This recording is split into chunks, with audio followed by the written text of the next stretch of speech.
ఇదే కదా కథానందలహరి, ఇది కమ్మని కథల లాహిరి,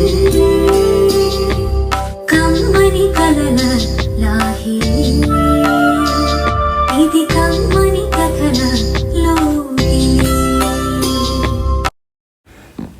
కథానందలహరి సభ్యులకు శ్రేయోభిలాషులకు మా నమస్కారం. నేటి కథ మద్యం.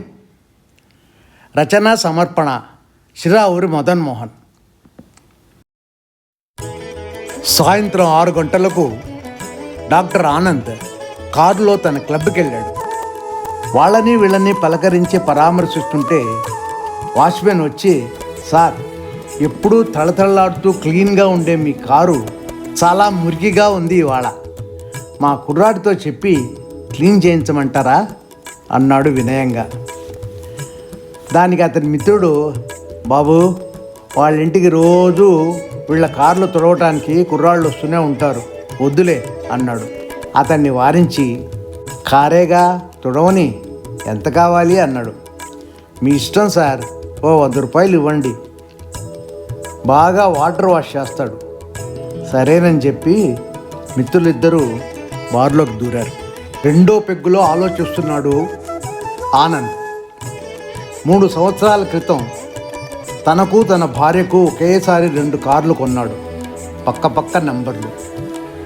అప్పుడే అస్సాం నుంచి దిగిన ఓ అబ్బాయిని తన కార్లు తుడిచే పనికి పెట్టుకున్నాడు. నెలకు ఒక కారుకి 300 రూపాయలు, రోజూ వచ్చి తుడవాలి. తన కాలనీలో 2-3 పరిచయం కూడా చేశాడు అతన్ని. అది చూసి ఇంకో 2 అతన్ని కారు తుడవటానికి పనిలో నియమించుకున్నారు. న్యూ బ్రూమ్ స్వీప్స్ వెల్, కొత్త చీపిరి బాగా ఊడుస్తుంది అన్నట్టు మొదట్లో బాగానే పనిచేశాడు. అతని పనితనం చూసి తనే 600 రూపాయలకు బదులు ఓ 100 రూపాయలు అదనంగా బక్షీస్ కింద ఇచ్చాడు. కొన్ని రోజులు తను పొద్దున్నే ఆపరేషన్ చేయడానికి త్వరగా హాస్పిటల్కి వెళ్ళిపోవటం వల్ల బండి తుడవటం వీలు లేకపోయింది. అందువల్ల రోజు తుడిచే బండి 2 రోజులకు ఒకసారి తుడవటం మొదలైంది. 6-7 నెలల్లో నెలకు 15 రోజులకు రావటం అనే నియమం అతనే అన్అఫిషియల్గా పెట్టుకున్నాడు. తన బిజీ షెడ్యూల్లో తను ఇదేమీ పట్టించుకోలే.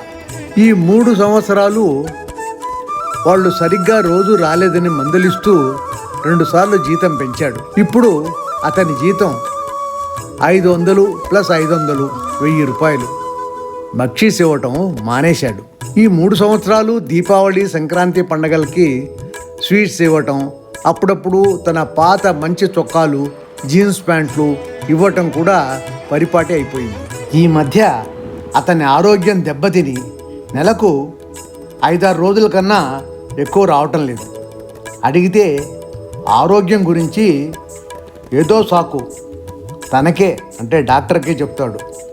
ఆ రోజు జీతం కోసం వచ్చిన వాడిని పిలిచి చెడాబడా తిట్టి ఇక పనిలోకి రావద్దని బాగా కసురుకున్నాడు.